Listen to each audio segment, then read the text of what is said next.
너 같은 게 며느리라고? 넌 집안 배경도 없고 돈도 없고 쓸모가 없어. 시어머니 오정란의 손이 며느리 한지원의 뺨을 강하게 후려쳤습니다.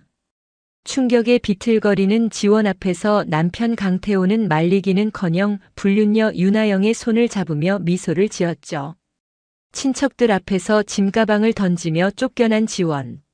하지만 그들은 몰랐습니다. 며느리의 진짜 정체를요.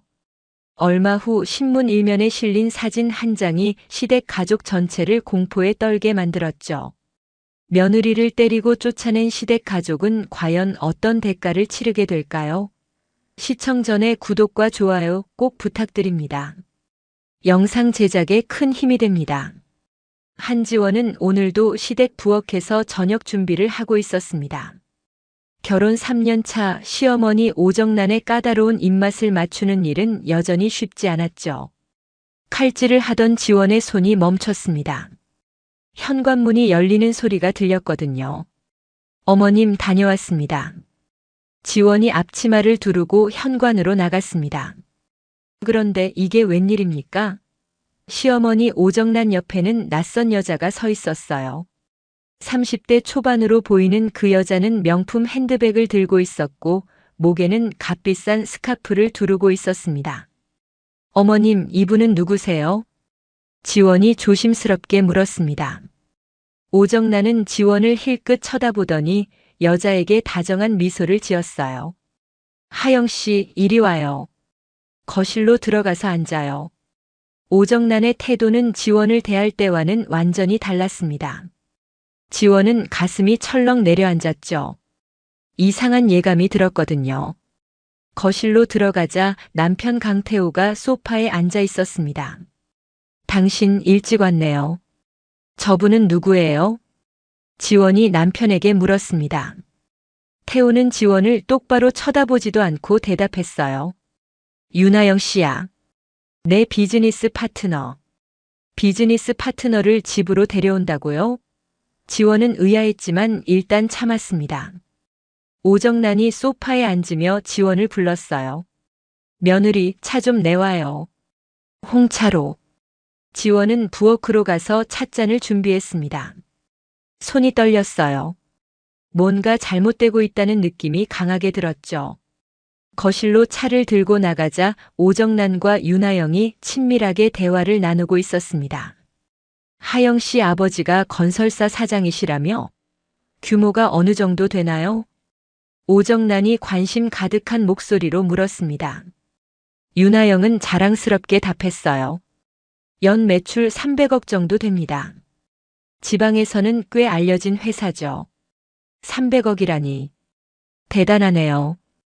오정란의 눈빛이 반짝였습니다. 지원은 차를 테이블에 내려놓고 조용히 옆에 섰어요. 그런데 오정란이 지원을 쳐다보며 날카롭게 말했습니다. 며느리야, 서 있지 말고 부엌 가서 저녁이나 준비해. 지원은 할 말을 잃었습니다. 손님이 있는데 자신을 부엌으로 내쫓다니요. 하지만 참았어요. 부엌으로 돌아가 요리를 계속했죠. 거실에서는 웃음소리가 들렸습니다. 태호와 윤아영, 그리고 오정란이 무슨 이야기를 그렇게 재미있게 하는지 계속 웃어댔어요. 저녁 준비가 끝나자 지원은 거실로 나가 알렸습니다. 저녁 준비됐습니다. 그런데 오정란이 차갑게 말했어요. 너는 부엌에서 먹어. 우린 거실에서 먹을 테니까. 지원은 귀를 의심했습니다. 부엌에서 먹으라고요? 결혼하고 3년 동안 한 번도 없던 일이었죠. 어머님, 무슨 말씀이세요? 내 말 못 들었어? 부엌에서 먹으라고. 오정란의 목소리는 단호했습니다. 지원은 눈물이 핑 돌았지만 꾹 참았어요. 태호는 아무 말도 하지 않았습니다. 오히려 윤아영 옆에 앉으며 미소를 지었죠. 지원은 부엌으로 들어가 문을 닫았습니다. 거실에서는 식사 소리와 함께 대화가 이어졌어요. 하영 씨, 태호랑은 언제부터 알고 지낸 거예요? 6개월 전부터요. 프로젝트 미팅에서 만났죠. 6개월이나 됐구나. 오정란의 목소리에는 만족스러운 기색이 역력했습니다. 지원은 부엌 문틈으로 귀를 기울였어요. 태호 씨, 어머님이 정말 좋으신 분이네요. 윤하영이 말했습니다. 태호가 웃으며 답했죠. 우리 어머니는 사람 보는 눈이 있으시거든. 그 말에 지원은 가슴이 찢어지는 것 같았습니다. 사람 보는 눈이라니. 자신은 그 눈에 들지 않는다는 뜻이었죠. 식사가 끝난 후 지원은 설거지를 하고 있었습니다. 그때 태호가 부엌으로 들어왔어요. 지원아, 할 말이 있어. 지원은 손을 닦으며 남편을 바라봤습니다. 태호의 표정은 차갑게 굳어 있었어요. 뭔데요?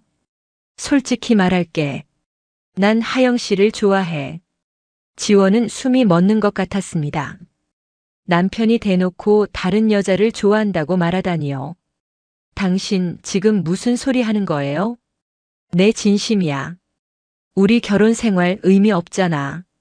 넌 우리 집안에 아무 보탬도 안 돼. 태호의 말은 냉정했습니다. 지원은 떨리는 목소리로 물었어요. 그럼 저보고 어쩌라는 거예요? 이혼하자. 하영이랑 새 출발하고 싶어. 지원은 다리에 힘이 풀렸습니다. 싱크대를 붙잡고 겨우 몸을 지탱했죠. 당신 미쳤어요? 우리가 결혼한 지 몇 년인데 그런 말을 해요? 3년이든 10년이든 상관없어. 중요한 건 지금이야. 태호는 돌아서서 나가버렸습니다. 지원은 그 자리에 주저앉아 눈물을 흘렸어요. 하지만 울음소리는 내지 않았습니다. 시어머니가 들을까봐 입을 틀어막았죠. 다음 날 아침 지원은 눈이 퉁퉁 부은 채 일어났습니다. 거울을 보니 처참한 모습이었어요. 하지만 아침 준비는 해야 했습니다. 부엌으로 나가자 오정란이 이미 앉아 있었어요. 어제 태호한테 들었다. 지원은 고개를 들어 시어머니를 봤습니다. 오정란의 표정은 차갑기만 했죠. 이혼하겠다고 했다며? 어머님, 저는 싫습니다. 이혼 안 해요. 지원이 단호하게 말했습니다. 그런데 오정란이 비웃듯 말했어요. 너 의견은 중요하지 않아. 우리 태호가 원하는 게 중요하지. 저도 태호 씨 아내예요. 제 의견도 중요합니다. 아내라고? 오정란이 자리에서 벌떡 일어났습니다. 지원에게 다가오더니 손가락으로 가리키며 소리쳤어요. 내가 무슨 아내야? 3년 동안 뭘 했는데? 애 하나 안 낳고 돈 한 푼 못 벌고 그저 밥이나 차려주는 게 다잖아. 어머님, 그건 너무 하신 말씀 아닌가요? 너무해. 사실을 말하는 게 너무한 거야? 오정란의 목소리는 점점 커졌습니다. 그때 태호가 거실로 나왔어요. 엄마, 무슨 일이에요? 이 애가 이혼 안 한대잖니? 오정란이 태호에게 말했습니다. 태호는 지원을 차갑게 쳐다봤죠. 지원아, 왜 이렇게 집착해? 우리 끝난 사이잖아. 끝나지 않았어요. 아직 우리는 부부예요. 지원이 필사적으로 말했습니다. 그런데 현관문이 열리며 윤하영이 들어왔어요. 안녕하세요. 윤하영은 마치 자기 집인 것처럼 편하게 신발을 벗었습니다. 지원은 믿을 수 없다는 표정으로 윤하영을 봤어요. 당신이 왜 또 여기 있어요? 태호 씨가 불렀어요. 아침 식사 같이 하자고. 윤하영의 말에 지원은 더 이상 참을 수 없었습니다. 지금 무슨 짓이에요? 남의 남편을 유혹하고 당당하게 시댁에 들어와요? 유혹이라니요. 태호 씨가 먼저 다가왔는걸요. 윤하영은 전혀 미안해하지 않았습니다. 오히려 지원을 비웃는 것 같았죠. 네가 뭔데 감히 우리 아들한테 대들어? 오정란이 소리쳤습니다. 그리고 다음 순간 믿을 수 없는 일이 벌어졌어요. 오정란의 손이 지원의 뺨을 강하게 후려쳤습니다. 짝! 소리와 함께 지원의 얼굴이 옆으로 돌아갔어요. 어머님! 지원은 뺨을 감싸며 시어머니를 봤습니다. 눈물이 왈칵 쏟아졌죠. 하지만 오정란은 전혀 미안해하지 않았어요. 감히 집안 어른한테 대들어? 네가 뭔데? 태호는 그 광경을 보고도 말리지 않았습니다. 오히려 윤아영의 어깨에 손을 올렸죠. 엄마 말씀이 맞아. 넌 우리 집안 격에 안 맞아. 지원은 무너지는 것 같았습니다. 남편이 자신을 때린 시어머니를 감싸다니요. 윤아영은 소파에 앉아 그 광경을 지켜보며 미소를 지었어요. 지원은 방으로 뛰어들어가 문을 잠갔습니다.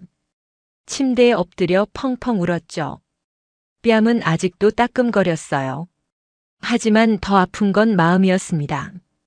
자신이 사랑했던 남편과 시어머니가 이렇게 잔인할 줄은 몰랐거든요. 거실에서는 세 사람의 대화 소리가 들렸습니다. 어머님, 제가 좋은 방법이 있어요. 무슨 방법인데요? 가족 회의를 여세요. 친척들 다 모아서 공개적으로 이혼을 선언하는 거예요. 좋은 생각이네. 그렇게 하면 저 애도 더 이상 버티지 못할 거야. 오정란이 만족스럽게 고개를 끄덕였습니다. 태호도 동의했어요. 그렇게 하죠. 빨리 정리하고 싶어요.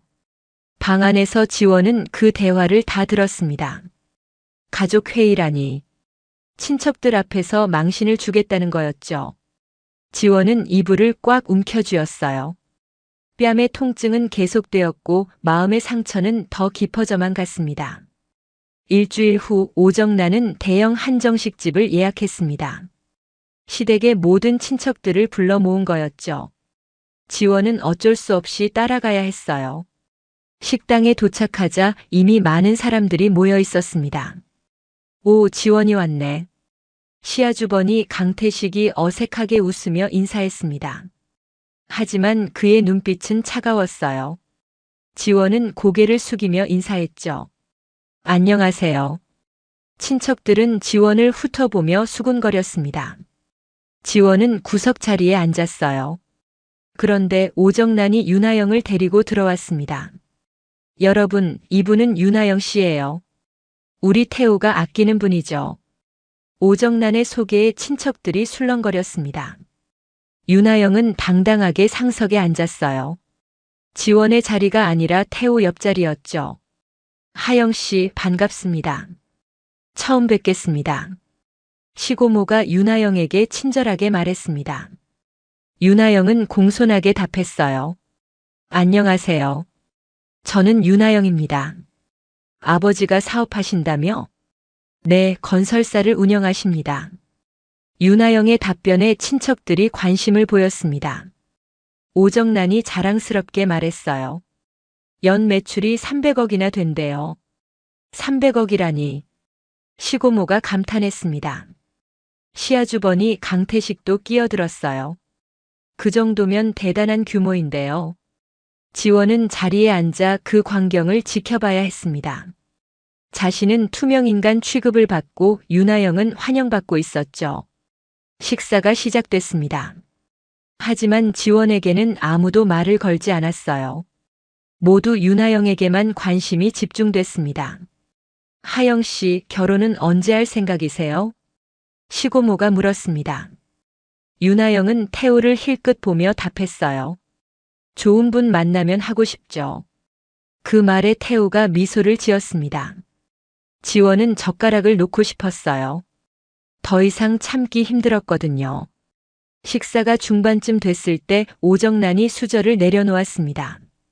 그리고 친척들을 둘러보며 말했어요. 오늘 여러분을 모신 이유가 있어요. 모두가 오정란을 주목했습니다. 지원은 가슴이 두근거렸죠. 무슨 말을 할지 뻔히 알았거든요.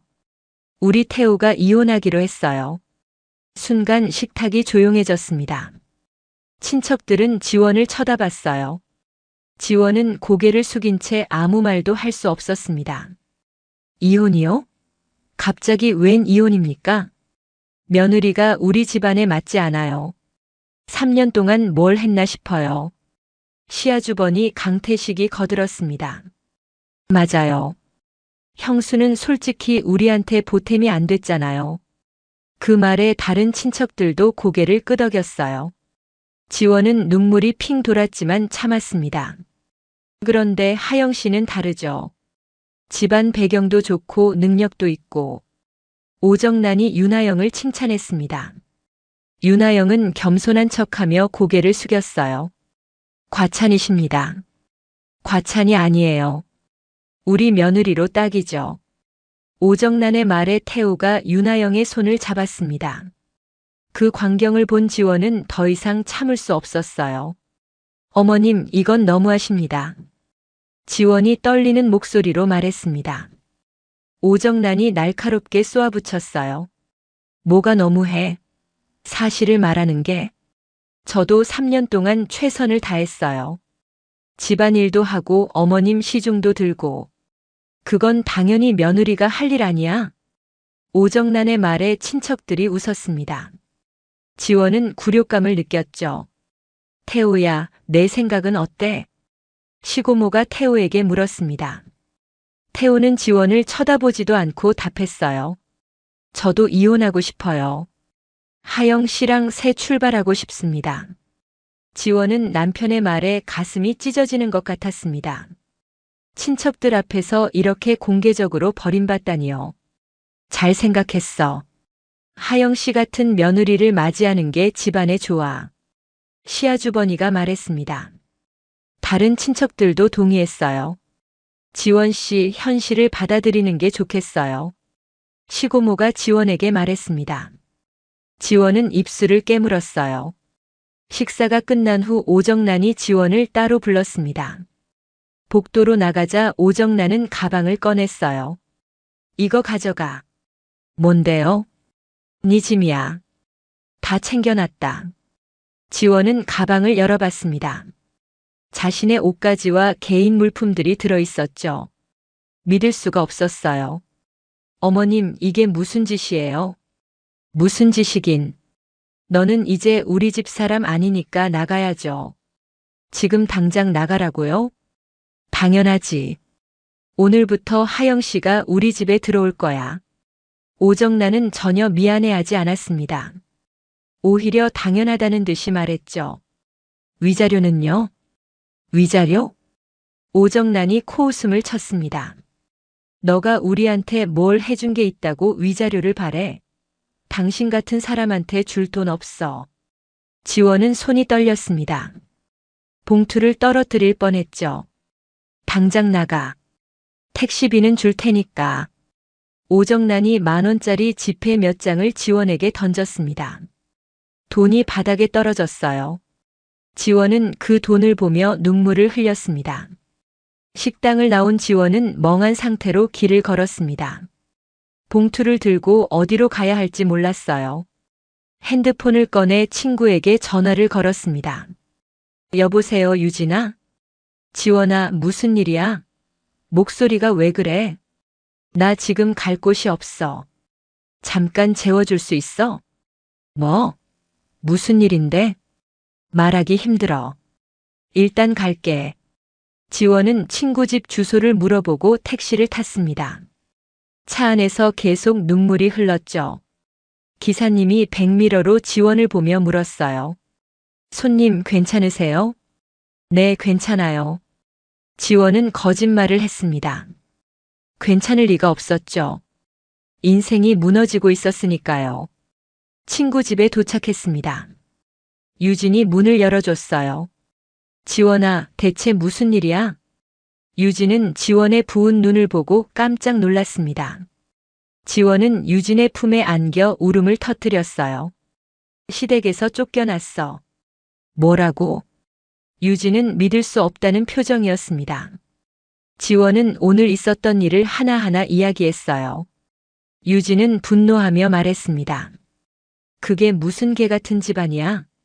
법적으로 대응해야지. 어떻게 대응해? 난 아무것도 없어. 있어. 넌 법적으로 보호받을 권리가 있다고. 하지만 지원은 고개를 저었습니다. 싸울 기력도 없었거든요. 그날 밤 지원은 유진의 집에서 잤습니다. 하지만 잠이 오지 않았어요. 천장만 멍하니 바라봤죠. 핸드폰에는 태호에게서 문자가 왔습니다. 내일까지 이혼 서류에 사인해. 안 하면 소송 들어간다. 지원은 핸드폰을 던져버리고 싶었습니다. 하지만 참았어요. 눈물만 흘렸죠. 다음 날 아침 유진이 출근하고 지원은 혼자 남았습니다. 텔레비전을 켜자 아침 뉴스가 나왔어요. 경제 뉴스였습니다. 대한그룹이 신규 사업 진출을 발표했습니다. 지원은 무심코 뉴스를 봤습니다. 하지만 곧 채널을 돌렸어요. 지금은 뉴스 볼 기분이 아니었으니까요. 핸드폰이 울렸습니다. 모르는 번호였어요. 지원은 받지 않으려다가 혹시나 하는 마음에 받았습니다. 여보세요? 회장님 박철민입니다. 지원은 숨이 멎는 것 같았습니다. 박철민. 법무법인 대표였죠. 그리고 지원의 비밀을 아는 몇 안 되는 사람이었어요. 박 대표님 어떻게 제 번호를. 회장님 상황 다 알고 있습니다. 이제 그만 돌아오시는 게 어떻겠습니까? 지원은 잠시 망설였습니다. 돌아간다는 건 자신의 정체를 밝힌다는 의미였거든요. 조금만 더 기다려요. 때가 되면 알려줄게요. 알겠습니다. 하지만 시댁에서 너무 심합니다. 폭행까지 당하셨다면서요. 어떻게 아세요? 회장님 안전을 위해 모니터링하고 있습니다. 지원은 한숨을 내쉬었습니다. 자신도 모르게 눈물이 또 흘렀어요. 지원은 유진의 집에서 일주일을 보냈습니다. 하지만 계속 신세를 질 수는 없었어요. 유진도 자기 생활이 있었으니까요. 지원은 작은 고시원을 구했습니다. 월세 30만 원짜리 좁은 방이었죠. 고시원 방은 정말 작았습니다. 침대와 책상이 전부였어요. 창문도 작아서 햇빛이 잘 들어오지 않았죠. 지원은 짐을 풀며 한숨을 쉬었습니다. 이게 자신의 현실이었어요. 핸드폰이 울렸습니다. 친정 어머니였어요. 지원은 받기 싫었지만 어쩔 수 없이 받았습니다. 여보세요, 엄마. 지원아, 시댁에서 전화 왔던데 무슨 일이니? 어머니의 목소리는 걱정보다는 따지는 투였습니다. 지원은 한숨을 쉬었어요. 이혼하기로 했어요. 뭐? 이혼? 내가 뭘 잘못했길래? 제 잘못 아니에요. 남편이 바람 피웠어요. 그래도 참아야지. 시댁이 얼마나 좋은 집안인데. 어머니의 말에 지원은 어이가 없었습니다. 남편이 바람을 피웠는데 참으라니요. 엄마, 저 시어머니한테 맡기까지 했어요. 그래도 내가 뭘 잘못했으니까 그랬겠지. 지원은 더 이상 대화하고 싶지 않았습니다. 전화를 끊어버렸어요. 친정마저 자신을 이해하지 못했습니다. 며칠 후 지원은 아르바이트를 구하려고 나갔습니다. 생활비가 필요했거든요. 편의점, 카페, 식당을 돌아다니며 구인 광고를 봤어요. 하지만 쉽지 않았습니다. 한 카페에 들어가 사장님께 물었습니다. 저기요, 아르바이트 구한다는 광고 봤는데요. 사장님이 지원을 위아래로 훑어봤습니다. 나이가 어떻게 되세요? 32입니다. 우리는 좀 더 젊은 사람을 찾는데요. 지원은 실망했지만 이해했습니다. 다른 곳을 알아봐야 했죠. 저녁이 되어 고시원으로 돌아왔습니다. 빈손이었어요. 아르바이트 하나 구하지 못했죠. 침대에 누워 천장을 바라봤습니다. 눈물이 또 흘렀어요. 핸드폰을 확인하니 SNS에 새 게시물 알림이 떴습니다. 윤하영의 계정이었어요. 호기심에 들어가 봤습니다. 그리고 충격을 받았죠. 윤하영이 시댁집 거실에서 찍은 사진이었습니다. 소파에 앉아 우아하게 차를 마시는 모습이었어요. 새로운 시작. 행복합니다. 댓글에는 축하 메시지가 가득했습니다. 지원은 핸드폰을 던져버렸어요. 너무 화가 났거든요.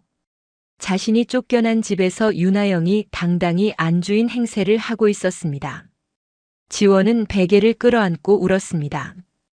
왜 자신만 이렇게 살아야 하는지 이해할 수 없었어요. 공평하지 않았습니다. 다음 날 아침 또 핸드폰이 울렸습니다. 이번에는 태호였어요. 지원은 받지 않으려다가 받았습니다. 뭐예요? 서류에 사인 안 했잖아. 언제 할 거야? 태호의 목소리는 짜증 섞여 있었습니다. 지원은 차갑게 답했어요. 생각 중이에요. 생각은 무슨? 빨리 해. 하영이가 기다리고 있어. 태호의 말에 지원은 웃음이 나왔습니다. 비참한 웃음이었죠. 그렇게 급해요? 그럼 위자료 주세요. 위자료? 우리 엄마가 안 준다고 했잖아. 그럼 저도 사인 안 해요. 지원이 단호하게 말하자 태호가 소리쳤습니다. 야, 한지원. 버티지 마. 어차피 넌 질 거야. 질지 이길지는 두고 봐요. 지원은 전화를 끊어버렸습니다. 손이 떨렸지만 기분은 조금 나아졌어요. 더 이상 당하고만 있지 않겠다고 다짐했습니다. 그날 오후 지원은 산책을 나갔습니다. 고시원에만 있으면 우울해질 것 같았거든요. 공원을 걷다가 벤치에 앉았어요. 아이들이 뛰어노는 모습을 보며 생각에 잠겼습니다. 핸드폰이 또 울렸습니다. 박철민 대표였어요. 지원은 이번에는 받았습니다. 네, 박 대표님. 회장님, 이사회에서 회장님 복귀를 요청하고 있습니다. 아직이에요. 언제까지 기다리실 겁니까? 때가 되면요. 박 대표는 한숨을 쉬었습니다. 회장님, 이제 그만 정체를 밝히시는 게 아니에요. 조금만 더요. 지원은 단호했습니다. 박 대표는 더 이상 말하지 않았어요. 알겠습니다. 필요하신 게 있으면 언제든 연락 주십시오. 전화를 끊고 지원은 하늘을 올려다봤습니다. 구름이 천천히 흘러가고 있었어요. 자신의 인생도 저 구름처럼 흘러가고 있었죠. 핸드폰에 또 메시지가 왔습니다. 시아주번이 강태식이었어요. 형수, 형이 화났어요. 빨리 서류에 사인하세요. 안 그러면 법적으로 대응한대요. 지원은 메시지를 읽고 답장하지 않았습니다. 대신 핸드폰을 꺼버렸어요. 더 이상 그들의 협박을 듣고 싶지 않았습니다. 밤이 깊어갔습니다. 고시원은 조용했어요. 하지만 지원의 마음은 시끄러웠습니다. 생각이 많았거든요. 이대로 무너질 순 없었어요. 반드시 일어서야 했습니다. 다음 날 아침 지원은 일찍 일어났습니다. 어제보다 마음이 조금 가벼웠어요. 결심을 했거든요. 더 이상 당하고만 있지 않겠다고요. 세수를 하고 밖으로 나갔습니다. 편의점에서 간단한 아침을 사 먹고 있는데 핸드폰이 울렸습니다. 박철민 대표였어요. 어제 통화했는데 또 전화가 왔습니다. 회장님, 긴급 사안입니다. 뭔데요? 시댁회사가 대한그룹 협력 사명단에 있습니다. 지원은 숨이 멎는 것 같았습니다. 시댁회사가 대한그룹 협력사라고요? 어느 계열사죠? 소재 부문입니다. 원자재 납품을 하고 있습니다. 지원은 잠시 생각했습니다.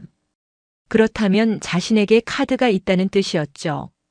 계약 현황 보고해 주세요. 알겠습니다. 오늘 중으로 보내드리겠습니다. 전화를 끊고 지원은 편의점 밖으로 나왔습니다. 걸으면서 생각했어요. 시댁이 대한그룹 협력사라는 사실을 모르고 있었다니. 이건 기회였습니다. 고시원으로 돌아와 노트북을 켰습니다. 이메일을 확인하니 박 대표가 보낸 자료가 와 있었어요. 시댁 회사의 계약 현황이 상세하게 정리되어 있었습니다. 강태호의 회사는 중소기업이었습니다. 주요 거래처가 대한그룹이었고 매출의 60%가 대한그룹에서 나왔어요. 즉 대한그룹과의 거래가 끊기면 회사가 망한다는 뜻이었죠. 지원은 자료를 꼼꼼히 읽었습니다. 계약 만료일도 확인했어요. 3개월 후였습니다. 충분한 시간이었죠. 핸드폰이 울렸습니다. 유진이었어요. 지원아, 괜찮아? 응, 괜찮아. 정말? 목소리는 괜찮아 보이는데. 나 곧 뭔가 큰일 벌일 것 같아. 유진은 웃었습니다. 무슨 일인데? 아직은 비밀이야. 때가 되면 알려줄게. 전화를 끊고 지원은 다시 자료를 봤습니다. 계획을 세워야 했어요. 하지만 급하게 움직이면 안 됐습니다. 타이밍이 중요했죠. 오후에 박 대표에게 전화를 걸었습니다. 박 대표님, 저 곧 복귀할 것 같아요. 정말입니까? 박 대표의 목소리가 밝아졌습니다. 지원은 차분하게 말했어요. 네. 하지만 제 방식대로 할 거예요. 무슨 뜻입니까? 이사회를 소집해 주세요. 2주 후에요. 알겠습니다. 준비하겠습니다. 그리고 언론사도 초대해 주세요. 언론사요? 네. 제 복귀를 공식적으로 발표할 거예요. 박 대표는 잠시 침묵했다가 답했습니다. 알겠습니다, 회장님. 전화를 끊고 지원은 창밖을 바라봤습니다. 작은 고시원 창문으로 보이는 하늘은 파랬어요. 곧 모든 게 바뀔 것입니다. 며칠 후 태호에게서 또 전화가 왔습니다. 지원은 이번에는 받았어요. 뭐예요? 서류 사인 아직도 안 했어? 우리 변호사 선임했어. 곧 소송 들어간다. 태호의 목소리는 화가 나 있었습니다. 지원은 냉정하게 답했어요. 그러세요. 법정에서 봐요. 뭐? 너 진짜 끝까지 버틸 거야? 네. 끝까지 갈 거예요. 지원은 전화를 끊어버렸습니다. 태호는 당황했을 거예요. 지원이 이렇게 강하게 나올 줄 몰랐을 테니까요. 지원은 침대에 앉아 계획을 정리했습니다. 핸드폰에 메시지가 왔습니다. 오정란이었어요. 언제까지 버틸 거니? 우리 참을성도 한계가 있다. 지원은 메시지를 읽고 답장을 보냈습니다. 곧 만나게 될 거예요. 조금만 기다리세요. 오정란은 당황했을 겁니다. 지원의 답장이 예상과 달랐을 테니까요. 밤이 되었습니다. 지원은 노트북으로 대한그룹 홈페이지를 봤어요. 자신이 곧 돌아갈 곳이었습니다. 계열사 목록을 확인했죠. 수십 개의 회사가 있었습니다. 지원은 한숨을 내쉬었습니다. 할아버지가 평생 일궈온 그룹이었어요. 그리고 이제 지원이 이끌어가야 할 곳이었죠. 다음 날 박 대표에게서 전화가 왔습니다. 회장님, 이사회 준비 완료됐습니다. 언론사도 초대했나요? 네. 주요 경제지 모두 초대했습니다. 좋아요. 발표 자료도 준비해 주세요. 어떤 내용으로 하시겠습니까? 제 복귀와 함께 향후 경영 방침을 발표할 거예요. 알겠습니다. 2주가 흘렀습니다. 지원은 아침 일찍 일어나 샤워를 했어요. 오늘이 바로 그날이었습니다. 이사회가 열리는 날이죠. 새로 산 정장을 입고 거울을 봤습니다. 완벽했어요. 고시원을 나서며 지원은 깊은 숨을 들이쉬었습니다. 긴장됐지만 두렵지는 않았어요. 오히려 기대됐죠. 대한그룹 본사에 도착했습니다. 50층 건물이었어요. 지원은 지하 주차장으로 들어갔습니다. 박 대표가 기다리고 있었죠. 회장님 오셨습니다. 박 대표가 고개를 숙여 인사했습니다. 지원은 고개를 끄덕였어요. 준비 다 됐죠? 네. 이 사진 모두 대기 중입니다. 언론사도 와 있습니다. 좋아요. 시작하죠. 두 사람은 엘리베이터를 타고 40층으로 올라갔습니다. 회의실 앞에 도착하자 비서실장이 기다리고 있었어요. 회장님, 오랜만입니다. 비서실장은 50대 초반의 여성이었습니다. 지원을 오래 보필한 사람이었죠. 수고했어요. 들어가죠. 회의실 문이 열렸습니다. 대형 테이블에 임원들이 앉아 있었어요. 모두 자리에서 일어나 인사했습니다. 회장님 환영합니다. 지원은 상석에 앉았습니다. 카메라 플래시가 터졌어요. 기자들이 사진을 찍고 있었습니다. 시작하겠습니다. 지원의 목소리는 차분하고 단호했습니다. 저는 대한그룹 3세 한지원입니다. 오늘부터 공식적으로 경영에 참여하겠습니다. 기자들이 펜을 움직였습니다. 임원들은 박수를 쳤어요. 지원은 발표를 이어갔습니다. 향후 경영 방침, 신규 사업 계획, 조직 개편 등을 설명했죠. 45분간의 발표였습니다. 발표가 끝나자 기자들이 질문을 쏟아냈어요. 회장님, 그동안 어디 계셨습니까? 개인적인 이유로 잠시 일선에서 물러나 있었습니다. 지원의 답변은 간결했습니다. 다른 기자가 물었어요. 결혼하셨다는 소문이 있던데 사실입니까? 네, 결혼했습니다. 하지만 현재 이혼 절차를 진행 중입니다. 기자들이 술렁거렸습니다. 지원은 태연하게 계속 말했어요. 개인적인 문제는 개인적으로 해결하겠습니다. 경영에는 지장 없을 것입니다. 회견이 끝나고 지원은 임원들과 간단한 미팅을 했습니다. 재무이사, 협력사 현황 보고해 주세요. 재무이사가 자료를 펼쳤습니다. 현재 주요 협력사는 300여 개입니다. 그 중에 강태호 씨 회사도 포함되나요? 재무이사가 명단을 확인했습니다. 네, 소재 부문 협력사로 등록되어 있습니다. 계약 만료일은 언제죠? 2달 후입니다. 지원은 고개를 끄덕였습니다. 재계약 여부를 재검토하세요. 알겠습니다, 회장님. 미팅이 끝나고 지원은 회장실로 이동했습니다. 넓은 사무실이었어요. 창문으로 서울 전경이 보였죠. 회장실에서 지원은 뉴스 기사를 읽었습니다. 각 언론사마다 자신의 복귀를 대서특필하고 있었죠. 그때 핸드폰이 울렸습니다. 유진이었어요. 지원아, 방금 뉴스 봤어. 너 대한그룹 회장이었어? 유진의 목소리는 놀라움으로 가득했습니다. 지원은 미소를 지었어요. 응. 미안해. 말 안 해서. 미안하긴. 근데 진짜 대박이다. 시댁 사람들 봤어? 아직이야. 곧 볼 것 같은데. 지원의 말대로였습니다. 오후 2시쯤 비서실장이 급하게 들어왔어요. 회장님, 강태호 씨 어머니가 로비에서 난리입니다. 지원은 예상했던 일이었습니다. 침착하게 물었죠. 뭐라고 하던가요? 회장님 만나게 해달라고 소리 지르고 계십니다. 경호팀 불러서 정중히 내보내드려요. 약속 없는 방문객은 받지 않는다고 전하세요. 알겠습니다.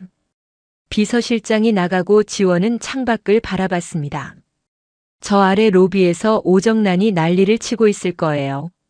하지만 지원은 동요하지 않았습니다. 30분 후 박 대표가 들어왔습니다. 회장님, 강태호 씨한테서 연락이 왔습니다. 뭐라고 하던가요? 만나자고 합니다. 급한 일이 있다면서요. 거절하세요.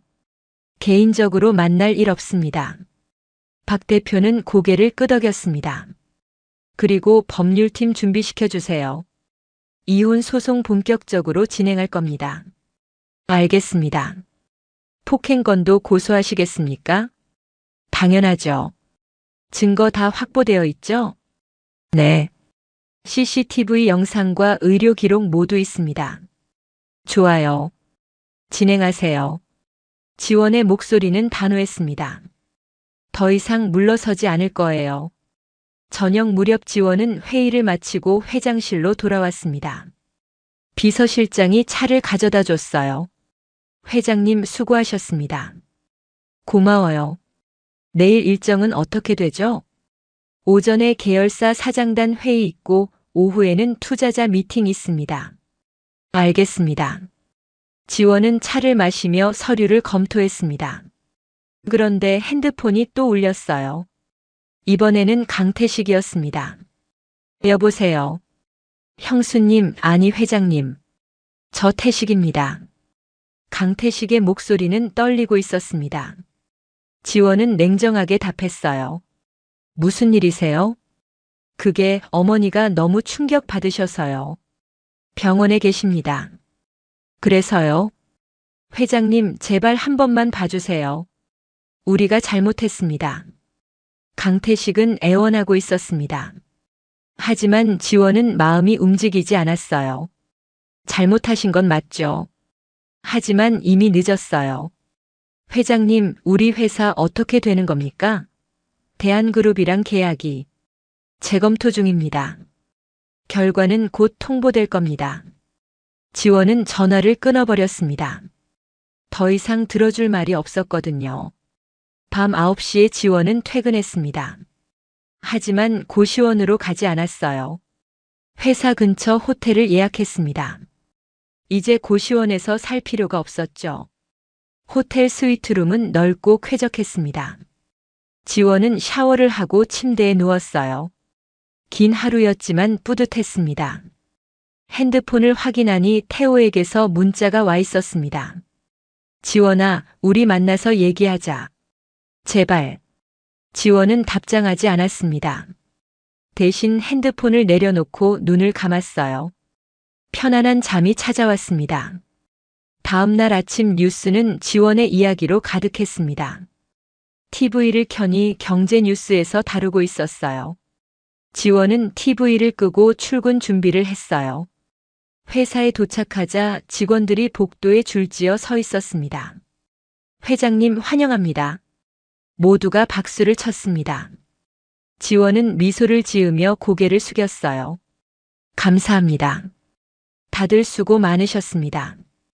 회장실로 들어가자 책상 위에 서류 더미가 쌓여 있었습니다. 결제할 게 많았어요. 지원은 하나하나 꼼꼼히 확인했습니다. 점심시간에 재무이사가 찾아왔습니다. 회장님, 강태호 씨 회사 건입니다. 지원은 고개를 들어 재무이사를 봤어요. 어떻게 됐나요? 재검토 결과 재계약은 어렵다는 결론이 나왔습니다. 이유는요?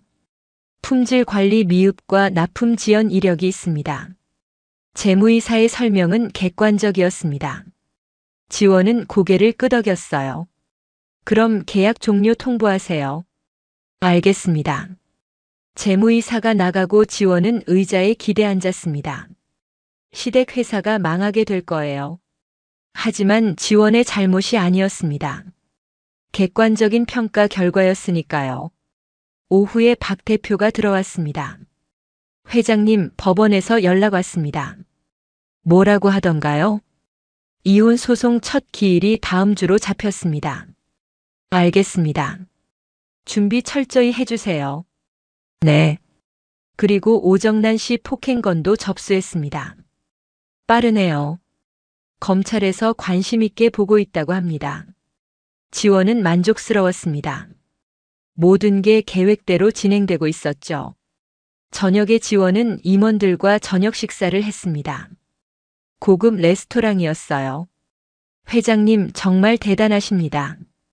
영업이사가 말했습니다. 지원은 겸손하게 답했어요. 다들 도와주셔서 가능한 일입니다. 앞으로 경영 방침이 궁금합니다. 투명하고 공정하게 운영할 겁니다. 실력 있는 사람이 인정받는 회사를 만들 거예요. 임원들이 박수를 쳤습니다.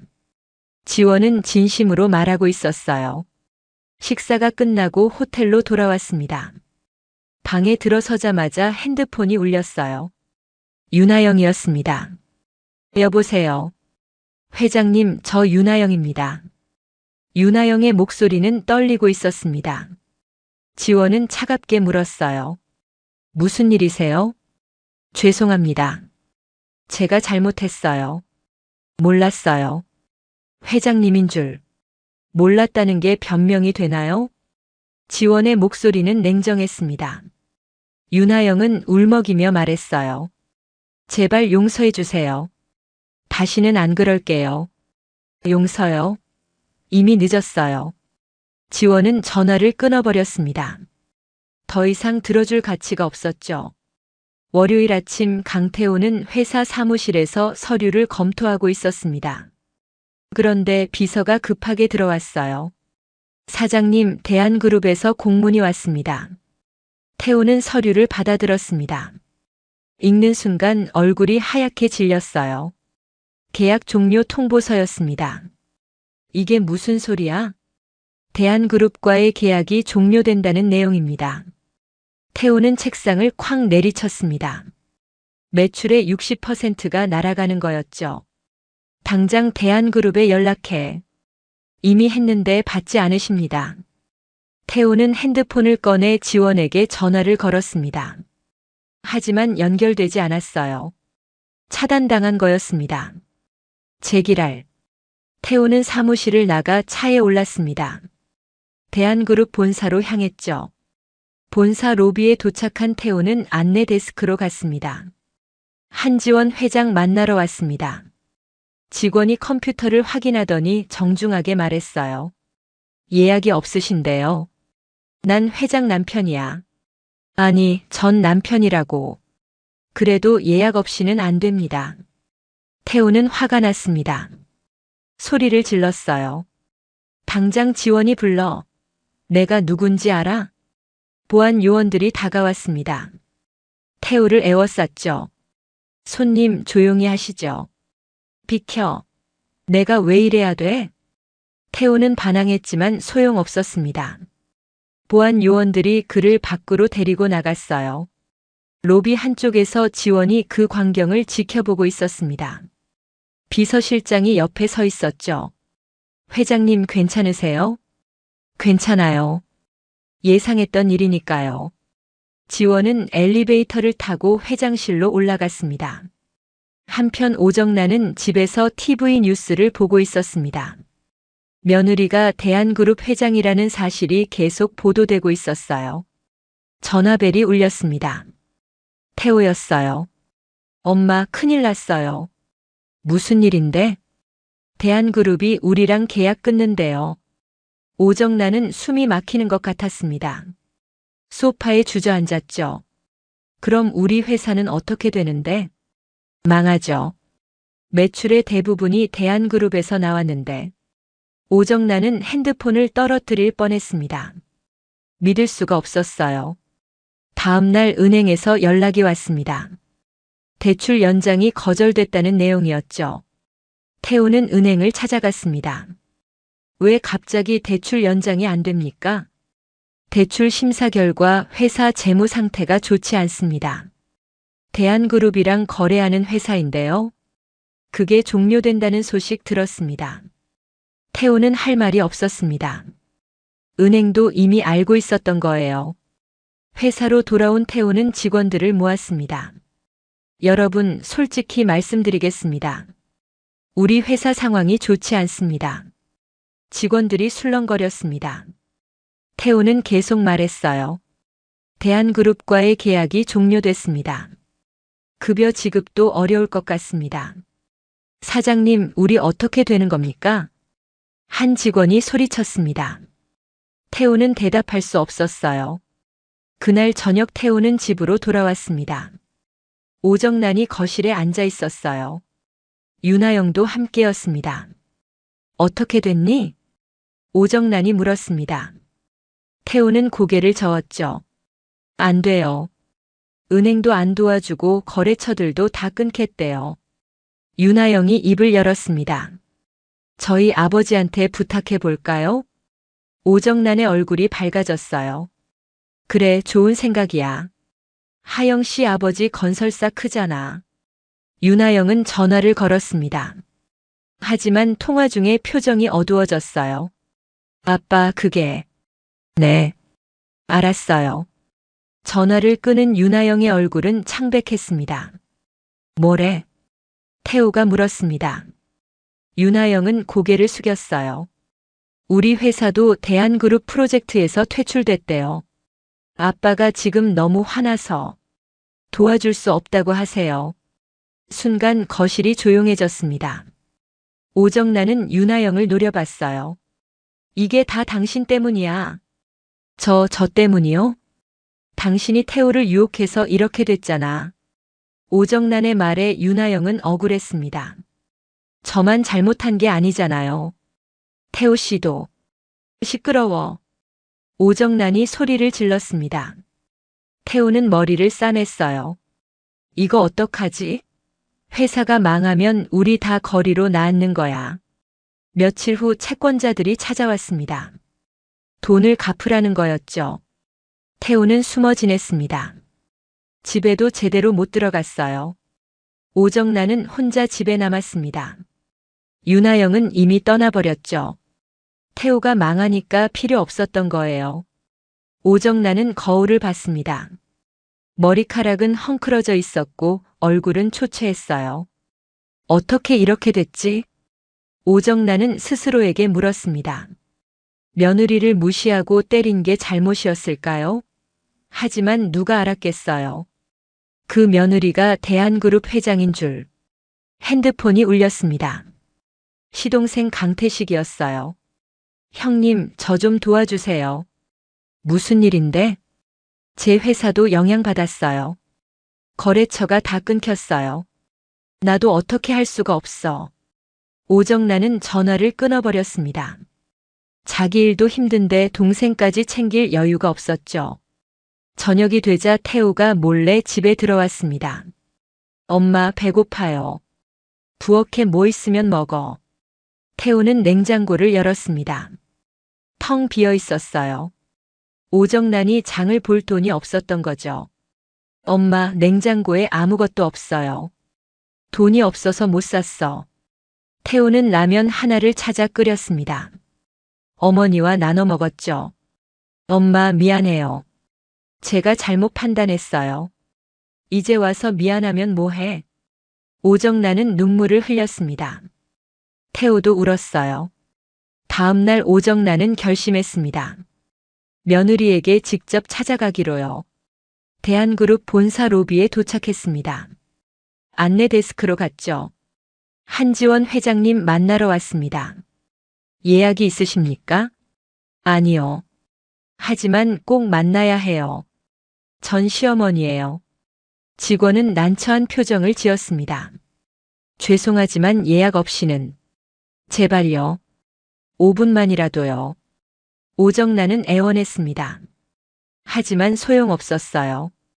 그때 엘리베이터에서 지원이 내려왔습니다. 오정란을 발견한 거죠. 두 사람의 눈이 마주쳤습니다. 오정란은 지원에게 달려갔어요. 지원아. 아니, 회장님. 지원은 걸음을 멈췄습니다. 오정란이 무릎을 꿇었어요. 회장님, 제발 한 번만 봐주십시오. 로비에 있던 사람들이 모두 쳐다봤습니다. 지원은 차갑게 오정란을 내려다봤어요. 일어나세요. 회장님, 우리 회사 살려주세요. 제가 잘못했어요. 지원은 경호원에게 신호를 보냈습니다. 경호원들이 오정란을 일으켜 세웠어요. 어머님, 이미 결정된 사항입니다. 바꿀 수 없어요. 제발요. 우리 태호라도 생각해서. 태호 씨는 스스로 선택한 길을 가는 겁니다. 지원은 돌아서서 걸어갔습니다. 오정란의 울음소리가 뒤에서 들렸지만 지원은 돌아보지 않았어요. 엘리베이터 안에서 비서실장이 물었습니다. 회장님 괜찮으세요? 괜찮아요. 당연한 대가니까요. 지원의 목소리는 흔들림이 없었습니다.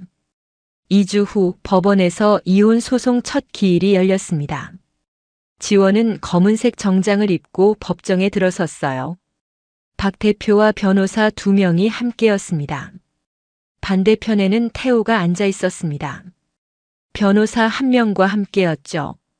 태호는 초췌해 보였어요. 재판장이 입장했습니다. 모두 일어섰죠. 앉으세요.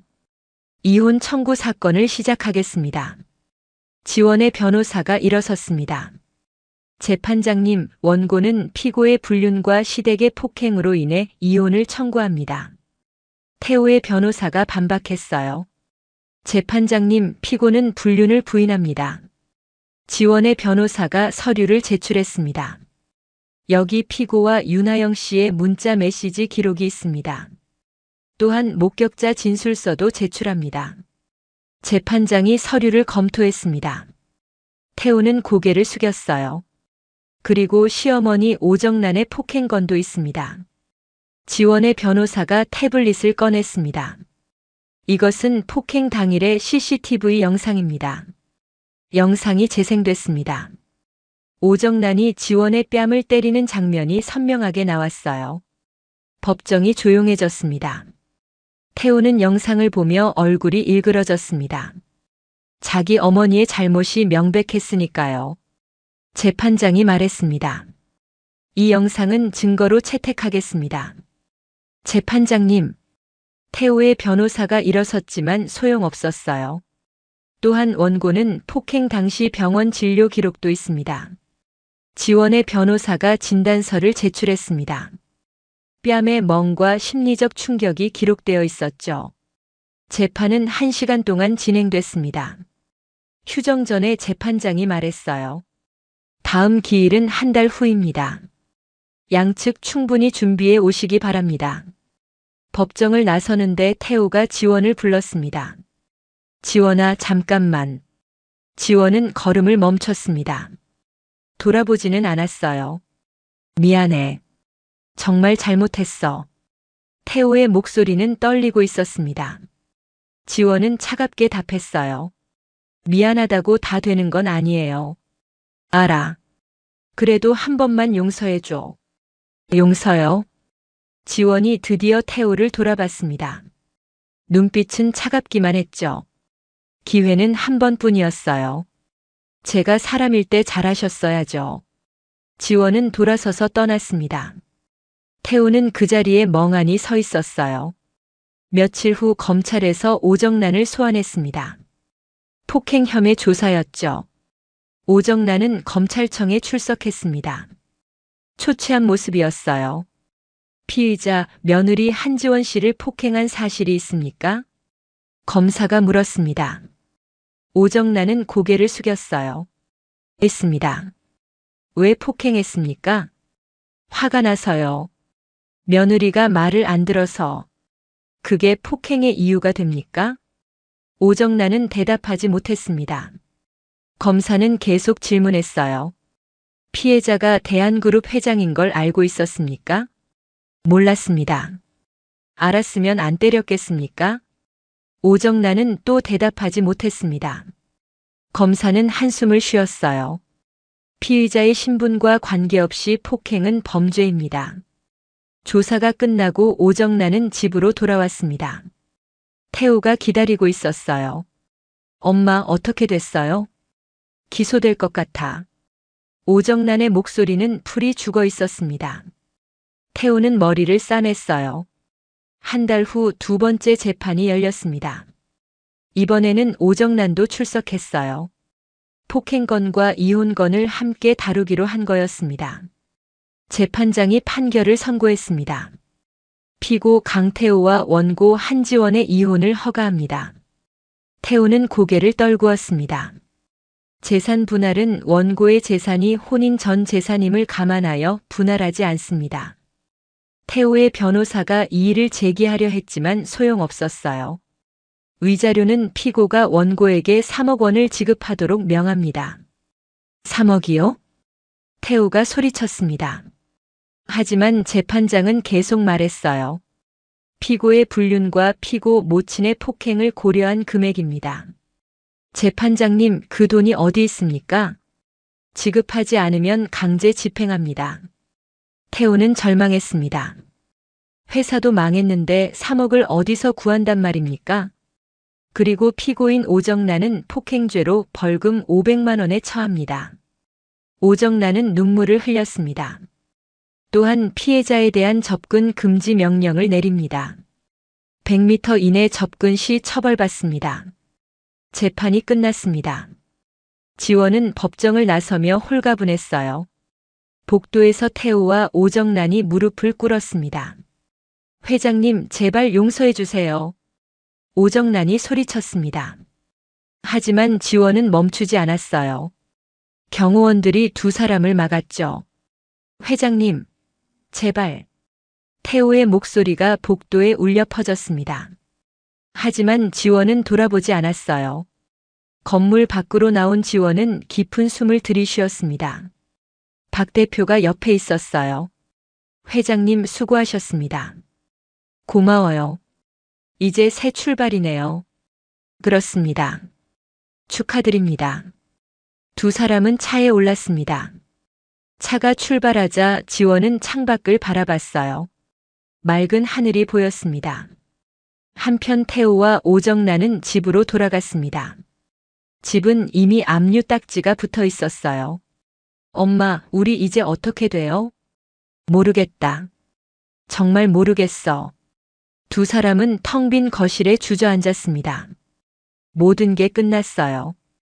다음 날 강태식이 찾아왔습니다. 형님, 저희 집도 경매 넘어갔어요. 태식의 목소리는 원망으로 가득했습니다. 형님 때문에 우리 가족까지 망했어요. 미안해. 태우는 그 말밖에 할 수 없었습니다. 강태식은 화가 나서 돌아갔어요. 일주일 후 태우와 오정란은 집에서 쫓겨났습니다. 짐을 싸서 작은 원룸으로 이사했어요. 원룸은 좁고 낡았습니다. 두 사람이 살기에는 비좁았죠. 엄마, 제가 일자리 구해볼게요. 내가 무슨 일을 할 수 있겠니? 뭐라도 해야죠. 태우는 구인 광고를 찾아봤습니다. 하지만 쉽지 않았어요. 경력도 별로 없고 나이도 애매했죠. 윤하영에게 전화를 걸어봤습니다. 하지만 번호가 바뀌어 있었어요. 완전히 연락이 끊긴 거였습니다. 태우는 핸드폰을 던졌습니다. 벽에 부딪혀 액정이 깨졌어요. 오정란은 창밖을 바라봤습니다. 좁은 골목이 보였죠. 예전 살던 넓은 집이 그리웠습니다. 며느리 얼굴이 떠올랐어요. 뺨을 때리던 그 순간이요. 만약 그때 참았더라면 어땠을까요? 하지만 이미 늦었습니다. 돌이킬 수 없었어요. 1년이 흘렀습니다. 지원은 대한그룹을 안정적으로 경영하고 있었어요. 매출은 전년 대비 30% 증가했고 해외 사업도 확장했습니다. 회장실에서 지원은 보고서를 검토하고 있었습니다. 비서실장이 들어왔어요. 회장님, 재단 설립 관련해서 보고드립니다. 어떻게 됐나요? 폭력 피해자 지원 재단 설립이 승인됐습니다. 지원은 만족스럽게 고개를 끄덕였습니다. 좋아요. 본격적으로 시작하죠. 다음 달 재단 설립 기념식이 열렸습니다. 많은 사람들이 참석했어요. 언론도 대거 몰려왔죠. 지원이 단상에 올라 연설을 시작했습니다. 여러분, 오늘 이 자리에 서게 돼 영광입니다. 박수 소리가 울려 퍼졌습니다. 저는 폭력의 피해자였습니다. 시댁에서 폭행을 당했죠. 청중들이 숙연해졌습니다. 지원은 계속 말했어요. 하지만 저는 포기하지 않았습니다. 일어섰어요. 그리고 깨달았습니다. 누구나 존엄할 권리가 있다는 걸요. 박수가 터져 나왔습니다. 이 재단은 폭력 피해자들을 돕겠습니다. 법률 지원, 심리 상담, 생활 지원까지 제공할 겁니다. 지원의 연설은 감동적이었습니다. 많은 사람들이 눈물을 흘렸어요. 행사가 끝나고 한 여성이 지원에게 다가왔습니다. 40대 초반으로 보였어요. 회장님 감사합니다. 여성의 목소리는 떨리고 있었습니다. 저도 가정폭력 피해자였어요. 이제 용기가 생겼어요. 지원은 여성의 손을 꼭 잡아줬습니다. 힘내세요. 당신은 혼자가 아니에요. 두 사람은 포옹했습니다. 카메라 플래시가 터졌지만 지원은 신경 쓰지 않았어요. 저녁에 지원은 회사로 돌아왔습니다. 핸드폰이 울렸습니다. 유진이었어요. 지원아, 오늘 기념식 봤어. 정말 감동적이더라. 고마워. 너 정말 대단해. 그렇게 힘든 일 겪고도 다른 사람 돕잖아. 그게 의미 있는 일인 것 같아. 맞아. 난 내가 자랑스러워. 지원은 미소를 지었습니다. 진심 어린 미소였어요. 오후에 지원은 재단 사무실을 방문했습니다. 작은 사무실이었지만 직원들이 열심히 일하고 있었어요. 회장님 오셨습니다. 재단 사무국장이 반겼습니다. 다들 잘 지내세요? 네. 이번 주에 상담 신청이 50건이나 들어왔습니다. 많이 들어왔네요. 다들 회장님 소식 듣고 용기 낸 분들이에요. 지원은 뿌듯했습니다. 자신의 이야기가 누군가에게 힘이 되고 있다니요. 회의가 끝나고 지원은 회장실로 돌아왔습니다. 비서실장이 차를 가져다 줬어요.